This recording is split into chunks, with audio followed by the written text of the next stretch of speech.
Bonjour, bonsoir Bandeko. Ici on se voit dans Bisso. Merci mingi pour la confiance, merci mingi Bandeko. Nyonso partout bozali. Zambia Pambola Père Belisabino na Angola, surtout Bandeko ya Angola. Merci mingi. Arrêtez Angola. Qu'est-ce qui se passe? Babiki. Angola ba chaka TV ou ba Holanda tosha TV ba osa débat. Ba on va rediscuter sans que tosha TV confirmé. Merci mingi Bandeko ya Angola. En tout cas, ba message na bilo na monaka. En fait, na négligé l'autre, c'est juste que bâton depuis ça a moi problème. Mais je vois vos messages. En tout cas, merci mingi Bandeko ya Angola, vraiment merci. Merci Bandeko nyonso bazana Congo, waniza ya mutema. Merci Bandeko partout bozali États-Unis, Afrique du Sud, surtout Afrique du Sud de Kamusa Bandeko. Mais Afrique du Sud contribution la bino na touche TV na mona raté.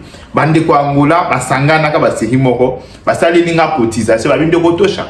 Toyoki so ezabiente somba micro. Et c'est pour que tu vas makelelo ya na sima wana. Tu ajoutes mo logo merci. Donc si boyoka son ki to boy. Bo pesa merci na Bandeko Angola. So boyoka ki mon na kanaliza ba makelele parce que matériel des arrêtés Bandeko Angola va habiter. To sangani moi groupe. Zwa micro eza combien ba mo batali prix. Ba beza autant. Zwa mo eloko ki ko somba micro. Moi che. Bandeko Afrique biti ba baka mwaka image hôtel de kotosha image ya moko bi mama be mais ça là le roi de Angola. Donc c'est comme ça wanda pour tout kota vraiment na ba ya likambo. Merci mingi Bandeko, merci pe na batu nyonso o bako parrainer biso bako soutenir biso sur le plan financier. Merci mingi. Oui bi que eza PTT nde na ebisa rabino qui entretenir juste nos sources. Ba bengao na 2h, 3h du matin. Luka moi ça MP Sassiko, ça MP Sassiko X azui masas. Ah, de tout ça ndeni. Intel tout ça na Intel boy. Il faut boy. So pour boy ah koda silika amabe hein. Koda so ka giso ennemi. O luka mtopé sur information. Donc c'est comme ça. Si tu as la bonne information à temps réel, na ba exactitude nyonso. Eza parce que na souma ya na ba deko belé ba travaillaka. Oui, na soumen yana Bandeko. Ebele bayaka tende kotosha. Bazaboy zobo kabole la bango moi crédible. Salé la bango moi boy. Sala boy yana batu na bagoma Bukavu wana. Aoka ngelo ba photo ba document musuye mo fandi boche et atinde ba bitala document ba auto signer mon cas siko zo ngomba. Mais il faut qu'on entretenir batu wana nyonso. Donc ça veut dire que na soumen il y a des gens qui travaillent, des Congolais qui mettent leur vie en danger pour nous fournir des informations. Donc, il y a peine à Congolais pe mususu, ba ya ka peine en soumet zo oyo pesa X, pesa Y, kabole la bango. Donc c'est comme ça, merci vraiment. Bandeko lelo na yemba pour na obetela bino isolo ya Rubaya. Oui. Oui bi ke Rubaya ezali zone moko ya na mine. Mine ya Rubaya ezali parmi ba mine ya minene ya Kivu. Oui, na Masisi. Bandeko nos forces armées et le Wazalendo va pilonner le Rubaya. Un rebelle, il y a d'abord le rebelle, Bakimi, en fait, débandade totale. Makengaye Moko, les informations étaient que Ayaki, à mon puissance de fait, Makenga Baké ko batama na hôtel, na minitoyo, Makenga na Giseni, a batami na hôtel moro de la place. Mais si nandenga zoti mabawe sanga ndeko makenga otoki masikoyo alongwe Rubaya azana Giseni babatami na ba hôtel oya batu parce que ba yebike ba hôtel muto akoki ko betango misilité. Ils savent que le drone corrige mieux que le conseil. Le drone corrige mieux que le conseil. Na Rubaya M23 en débandade. Nos forces armées va pénétrer la ligne ennemie. Tala awawa nos forces armées ba bisoke eza ko continuer na esa no conquête eza ya bisika nyonso lobi na ye na oseka bo eba ite pourquoi na oseka parce que na zoti na des informations na eba ite ke ba communiquer ko bi na esa no na bi moyen de valer bi kamboza te to na eba ke Rubaya le quoi to chacun on a liste ya ba carré million to pesa ba américain. Il faut tout récupérer yango, to pesa mo ba américain comme ça ba rwandais le quoi ba na mayele mabe baya ko boto la mo ba américain ba banda ko exploiter moi illégalement to ndima bango bandeko parce que biso to lela mo dambo en fait stratégie qui serait de sali banda na botama na yoka ka ba stratégie o wana na monate ba mini ya est ya bandeko obini to sala to zongo nyonso to tekeli yango ba américain to lieli yango pe mbongo tout pas comme ça ba américain ba banda ko wela ona ba rwandais ba américain ba bando wela ba mini wana na ba rwandais comme ça ba to comprendre ce qui guerre ba rwandais ba minaka na est ezalaka ya minéré ou pas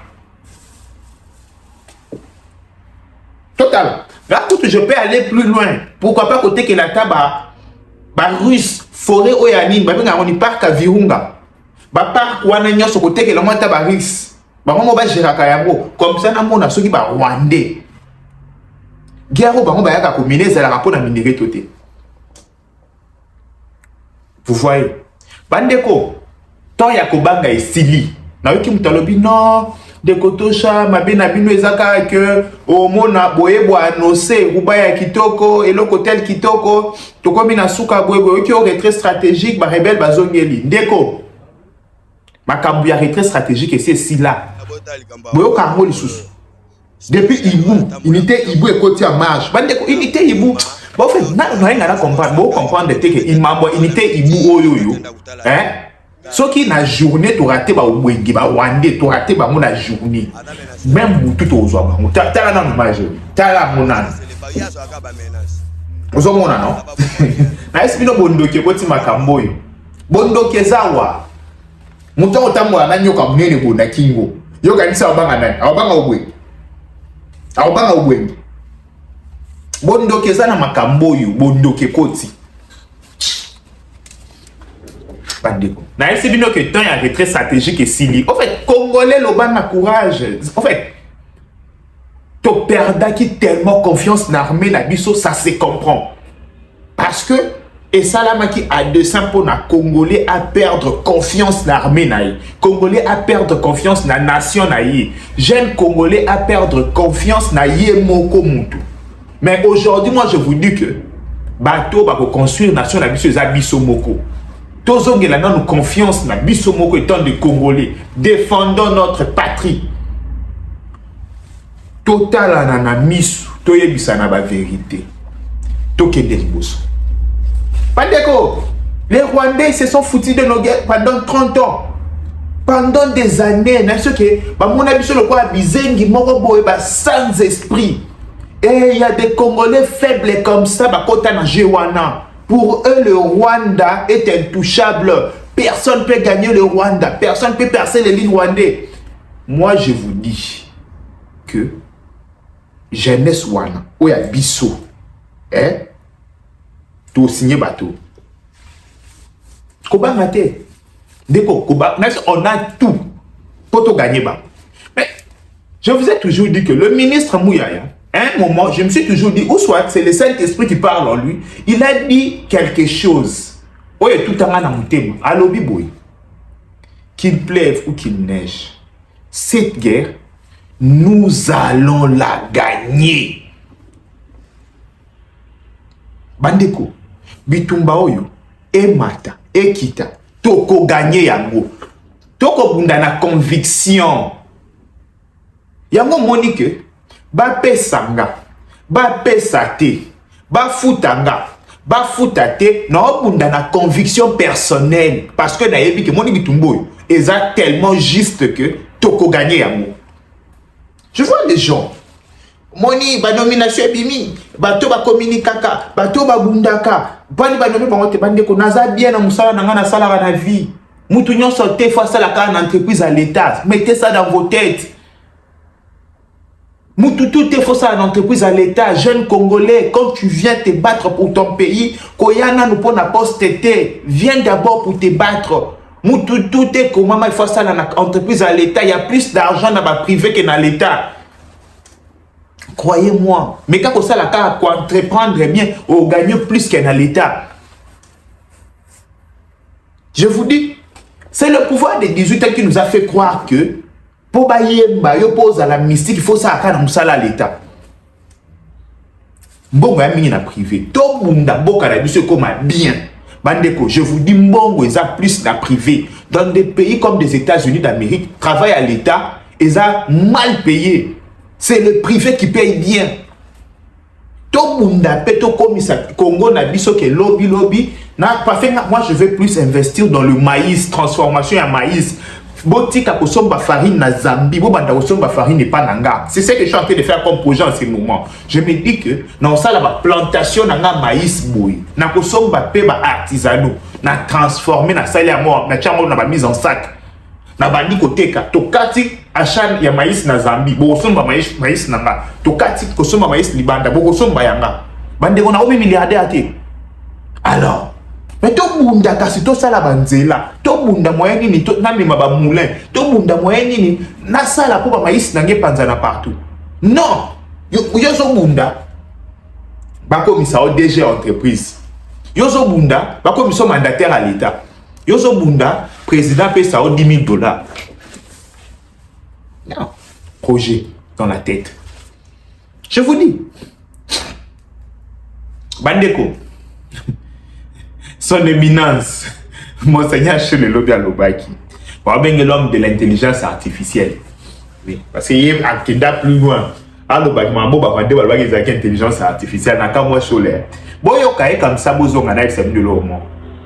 Quand j'ai vu les réactions sur l'allusion faite par le président Lasenko de l'appui du Rwanda au M23, j'ai dit mais c'est soit on a affaire soit aux ignorants, soit aux hommes de mauvaise foi simplement, parce que ce n'est pas la première fois. Allez revisiter le texte de Lasenko, vous verrez que plusieurs fois les évêques, membres de Lasenko, et Monseigneur Fulgence EDC là, ont nommément cité le Rwanda.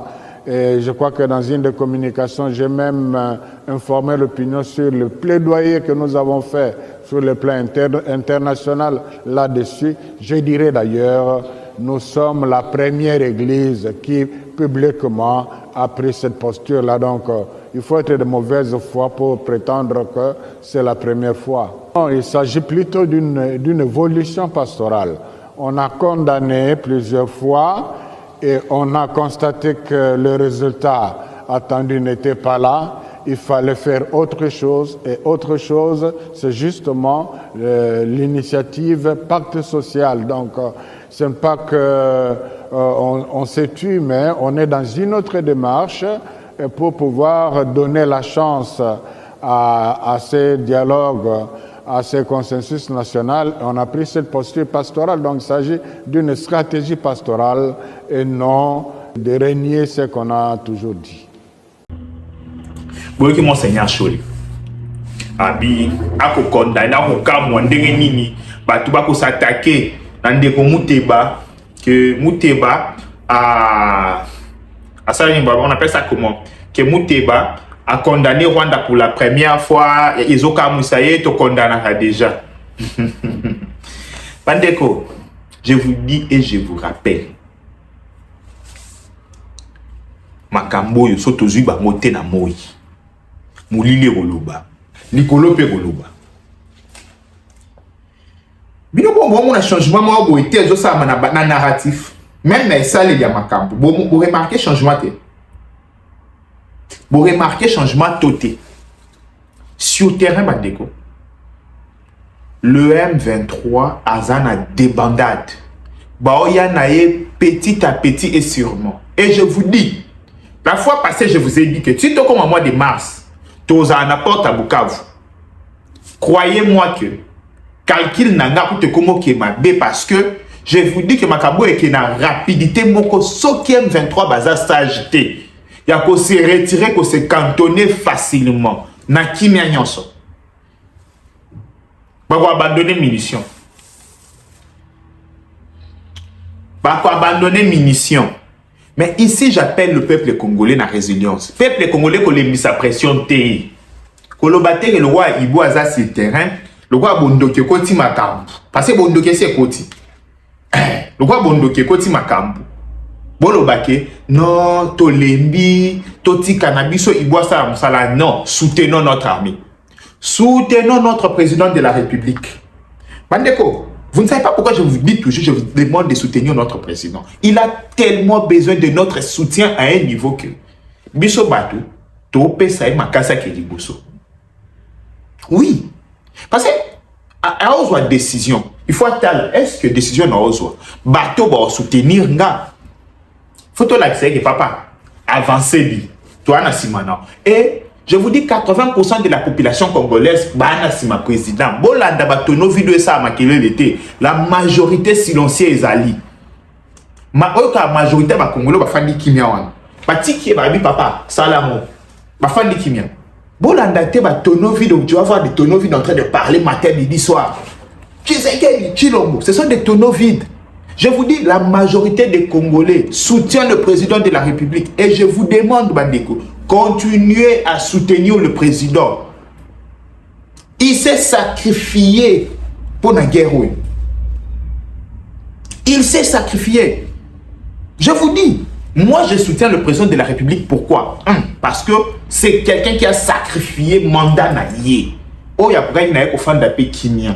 Atiki ba wande ba sala bêtise ba mesana au sala a garder ba biloko na garder ba avantage na enyo so papa la lisi biso ponia ba bébé ba bimi c'est fait moi président mo pas les cas sala ko akoka ko sala moi pendant 10 ans mais les gars télé ni alo biso ki bébé ba to kata makambo yo bande ko muto bongo ngana ke bundisa ye pona nini o te passer na oliate bandeko ba na fond ba jeune oyo mona oyo tala ba jeune obi tala ba mobile. Yo l'équipe à mon ami.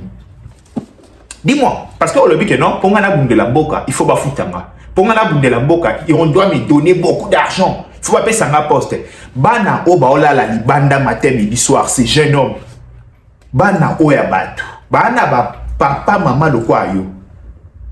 Baola la libanda bao bunda matin midi soir. Yo o l'équipe à mon ami. Na courage, na kitoko, na kolata o l'équipe à mon ami. Pour yo le baké, pour yo de la bogue, il faut pas foutre. Oui, pour yo là la Pongi, et ils sont chaque jour dehors. Ba couper sa vie na bango. C'est pourquoi on le fait gratuitement. Bandeko, je vous dis et je répète qu'on fait ça gratuitement. So Natalika ba jeune abidi. Bo fouta te na na bango bien. Na olia kaka, na olia so un jeune, oui bi ko kisa musana, o lia kaka. Tu vas trouver de l'argent. Bundela Mamou Congo. Bundela Congo. C'est très important. Bundela Congo. Et je vous dis que to Bundela Congo Tisuka. Mouto Ifsingada. To Chabiti Namai. Etike ba liwezali. Ndeko. Bano nyoso ba okufa obana bato. Ngana leki bango na nini. Boye bisanga na leki bango na nini. Ceux qui voyaient bisinga que te yo osa plus important que bango parce que wa moi moulai wa moi kitoko ou là t'as moi bien. Il y a la sensité. De la même façon ba pesi vie na bango pour na Congo, c'est de la même façon je prends aussi ma vie na kabila mo Congo. So non là lanzala na là. So non maman papa Richard lingaraté. Yango. Et so na so non là lanzoga que tu là ni sonzala ndenge nzo atamwa sang. Merci beaucoup papa Richard. Je vous dis, Bandeko, tu as gagné Bitumba. Soyez-en sûrs, tu as gagné Yango. Donc c'est comme ça. Comme Nini, le ministre Mouya a expliqué qui pourquoi les Américains bayaki. Parce que les Américains, bandit déjà moi été pour déployer matériel, belé pour na quota la comment. Na ba accord au signé na bango comment ba mais ka ko aider biso sur le plan sécurité ba formation ya ba ibu mususu parce que ibu akobima ba ibu ba ebele bondo to essayer ko na ibu oyo ba ebele bolanda na no explication à le ministre Mouya ya bozonga to solo américaine. Par la suite, nous avons la dimension bilatérale, l'émissaire que vous avez vu travaille au niveau du Congrès américain. Vous savez que c'est les congrès aux États-Unis qui disposent notamment de pouvoirs de financement et qui veut s'assurer justement du suivi de ce qui avait été prévu. La première ministre a eu l'occasion de lui dire c'est que nous faisons notamment l'existence d'une feuille de route, d'une task force, et nous nous assurons que dans le cadre de ces partenariats stratégiques, qui en réalité, c'est un accord du futur, au regard de tout ce qui est prévu, nous, République démocratique du Congo, nous nous assurons de faire notre part. Ici, je comprends bien la subtilité de la question. Il est évident que la question du Rwanda, à mon avis, elle est peut-être déjà résolue. Mais elle prend juste du temps parce qu'il y a des process qui se font là-bas. Nous sommes dans un processus diplomatique qui prend du temps. Dans les jours qui viennent, nous attendons le commandant de l'Africom qui va arriver dans le cadre de ce partenariat militaire qui va se mettre en place sur la sécurité. Ce sont des signaux qui permettront, dès que l'accord commencera, l'accord économique, disons de partenariat stratégique, commencera pleinement à donner ces résultats, il y a des choses qui vont se résoudre de soi.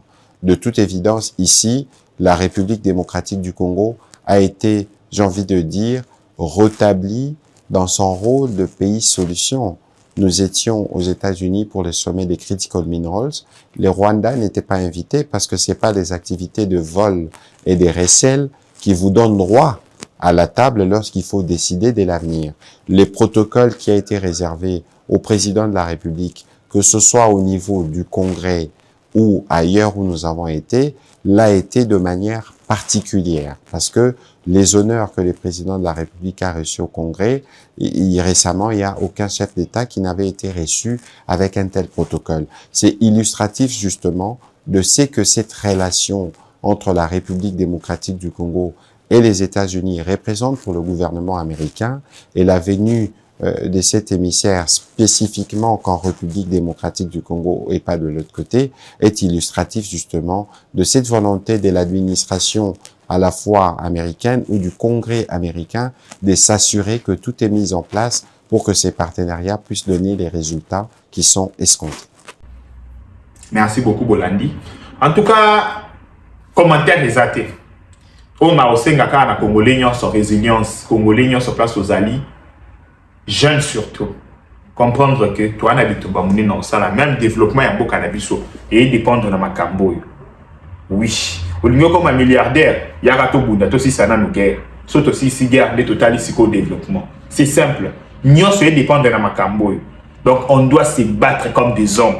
Et ça peut dignité na biso ba congolais. Ba koye ba biso ba congolais ka na musique té. Ba koye ba biso ba congolais ka na masanoté. Jeunes Congolais sur place aux arts, na oignon sur ça la battre pour les pays gratuitement. C'est simple. Merci mini bandeko. Nzamba sunga pa battre la bye bye ciao. Bonjour à tous bandeko. Oignon sur bazali na posé pour faire passer ba message na bango. Ba publicité na bango to pe ba promotion ya ba produit na bango. Adresse moko na Tosha TV. Beaucoup qui contacter biso pour na publicité na bino nyonso. Na numéro na biso sur WhatsApp. Topé beaucoup qui kokomela biso na adresse mail na biso. Bobanga te bandeko. Toko proposer bino ba campagne ya ba prix nyonso. Tozali na campagne il y a une semaine. Tozali na campagne il y a un mois. Tozali pe na campagne ya jour moko. Toko ki ko poster au jour moko na ba canal na biso nyonso. Kobanga lisusu tozali na business na yo kobanga te koloba te que ezali mukie moyen na sala promotion ezali te. Topé nazali na mbongo ebele te moyen ko sala promotion ezali te. Non, avec Tosha TV to faciliter bino tellement tâche que contacter biso na numéro na biso pour na produit na onyon so toko occuper ça yo plan ya marketing ya kitoko na promotion ya kitoko. Kozeli sa isusu te sala publicité na ona Tosha TV.